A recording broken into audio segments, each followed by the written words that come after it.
Hey guys, Drifter here. Welcome to World War II In Depth. In today's episode, I've got a mega episode for you about the Resistance class, the Volkssturmgewehr, the Orso submachine gun, the 9mm SAP, the two new perks, and the new tactical knife attachment. It's going to be a very busy episode where we cover every single new thing in the patch all at once instead of smaller individual episodes, and you're going to ask why. Why do it all at once instead of smaller individual ones?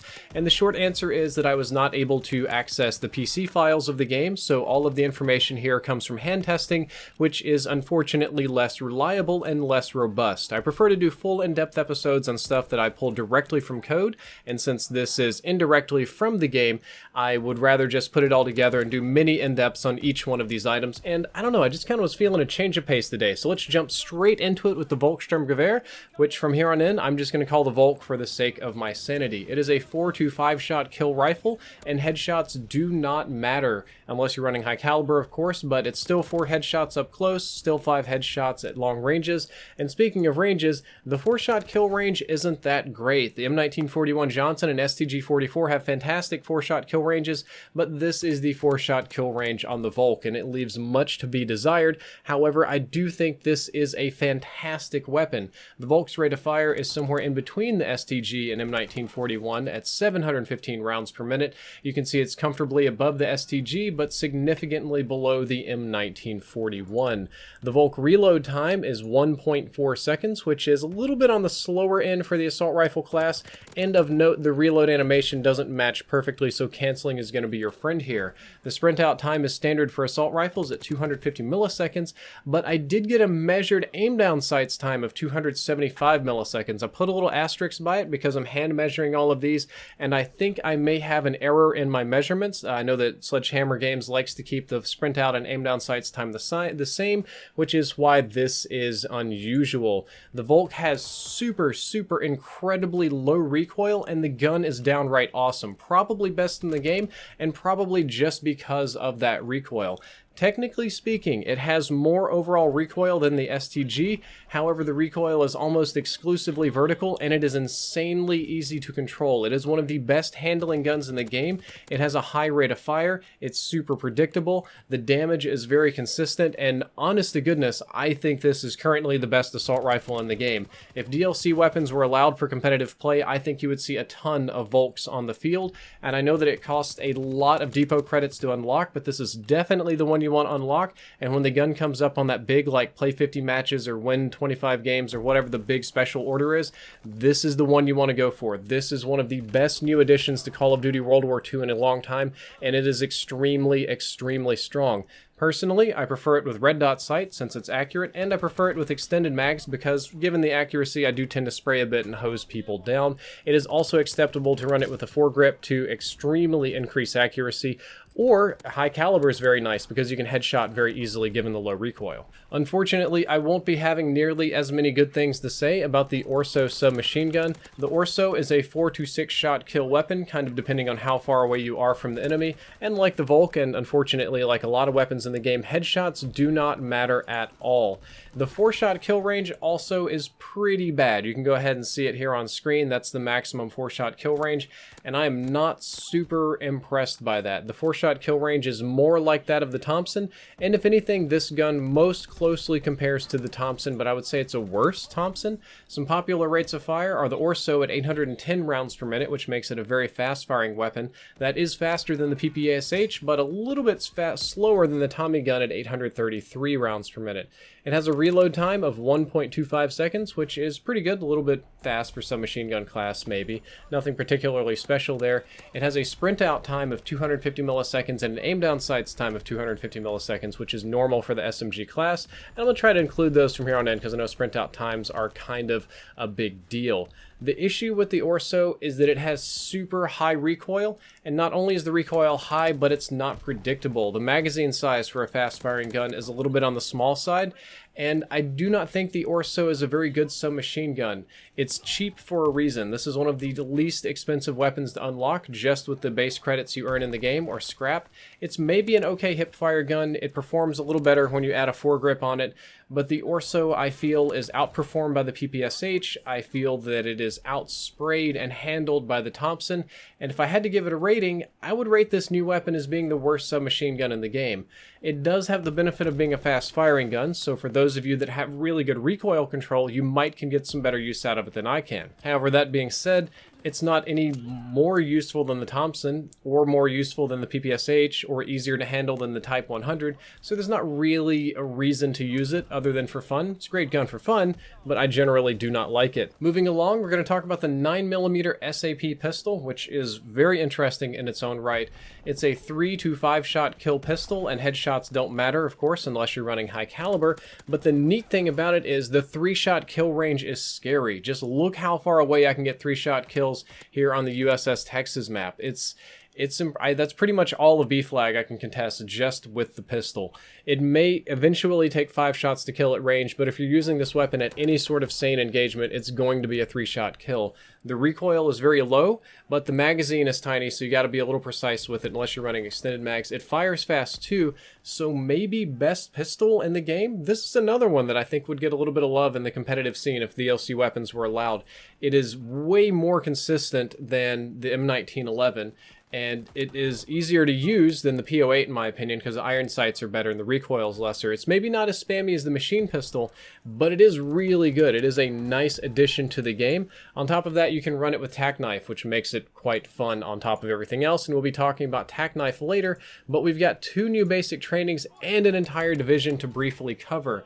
The new Saboteur basic training shortens the fuses of explosives and gives you 1 extra lethal item. Translation, this is annoying. It's very annoying to get spammed down by explosive grenades in Domination or Hardpoint or War, and the shorter fuse just means that the Simtex or sticky grenades that people throw that already detonate very quickly now pretty much detonate on impact. So a lot of people like to run this and throw double sticky grenades that just blow everything up.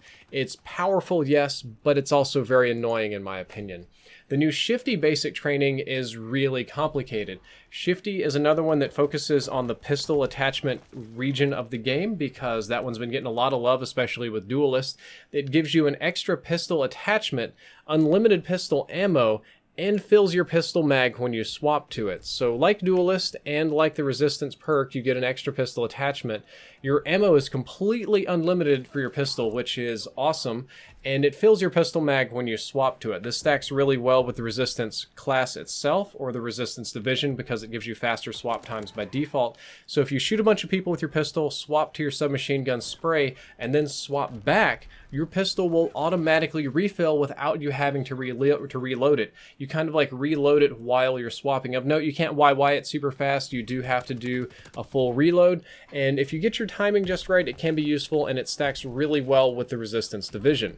Speaking of which, let's talk about the Resistance division. Resistance level number 1 gives you the tactical knife attachment on your pistol by default. We're going to skip that and save that for a little bit later. Resistance number 2 will scramble enemy minimaps, and I did a little test here so you can see how close I have to get before they scramble. And of note, you have to be pretty close before the minimap is scrambled. Probably well within shotgun range, well within submachine gun range, within a range where you should be able to hear footsteps or have a decent idea of where enemies are to begin with. This isn't the most powerful thing, and as a matter of fact, I think it's the weakest part of the entire division. There is a community push right now to ask Condry and Sledgehammer Games to make this a toggleable or to give it a different ability, because when you get this close to an enemy and their minimap scrambles, they're going to know exactly where you are. They're going to have a really good idea, and it's just sort of like, hey guys, there's somebody over here that wants to kill you with the tactical knife, and it's just a big warning. It gets me killed a few times. I really wish I could play with this division and just turn off the minimap scrambling.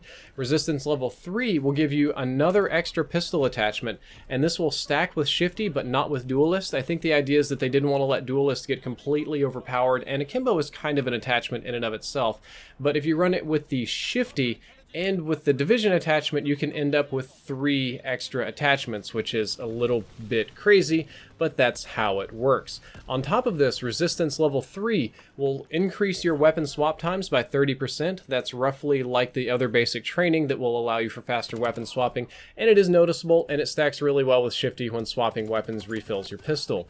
Resistance level 4 is extremely powerful and useful, and I hope it doesn't end up being annoying in the future. It gives you a Black Ops 3 Sixth Sense-like mini-map indicator for enemies. If you get within a certain range, it lets you know what quad quadrant of the map enemies are in, and as far as I can tell, there's no way around this. There's no perk or basic training that lets you avoid this. You're just painted on the minimap, or your sector is painted if somebody is running this. There are some sort of oddities with it. It operates at essentially the same range as the minimap scrambler, so they can cancel each other out if two resistance guys go at it, but it activates and deactivates at different ranges. You have to get, I'm just going to pick some somewhat arbitrary numbers, within 8 meters radius for it to turn on, but once it turns on and you're picking up an enemy, they have to get like 10 meters away to break it off.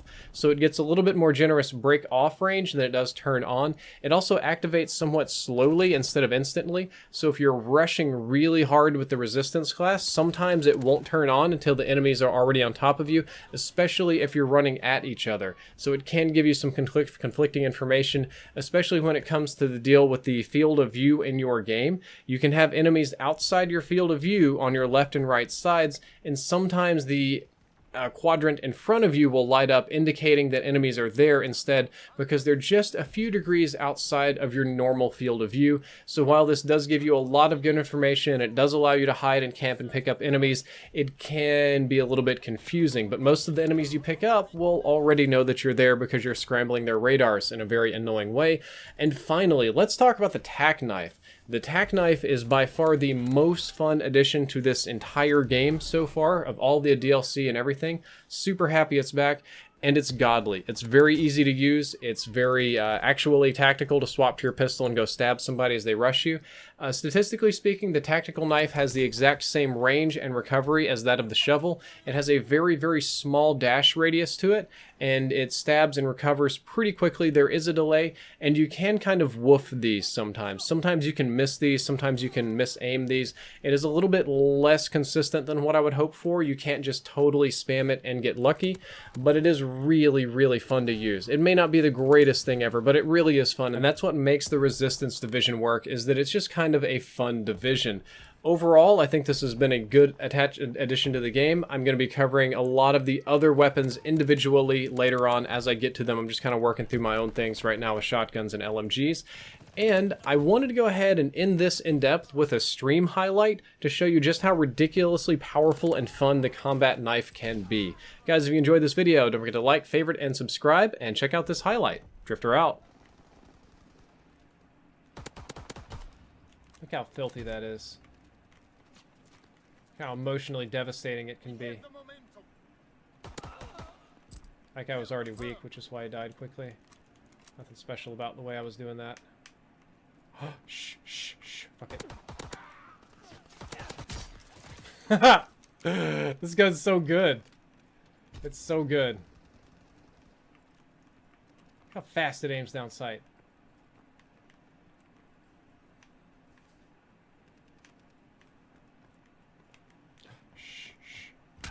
Got him.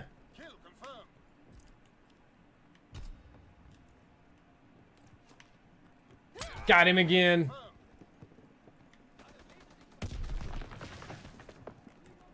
Whoop, that's not good. We don't want to go that way anymore.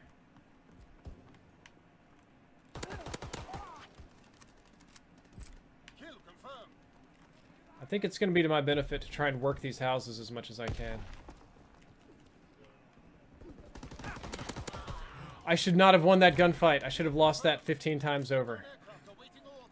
I'm gonna hide in this guy's body real quick. Yeah, they're below me.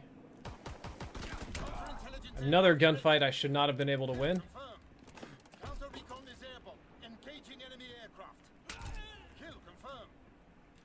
I don't think these guys like me very much. What do you guys think?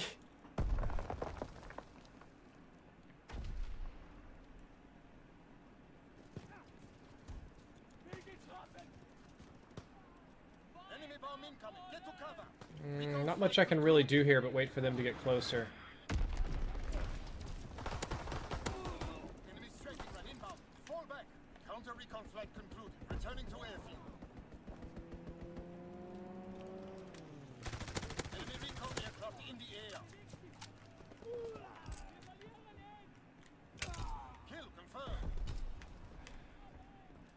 These people should really, really hate me at the moment.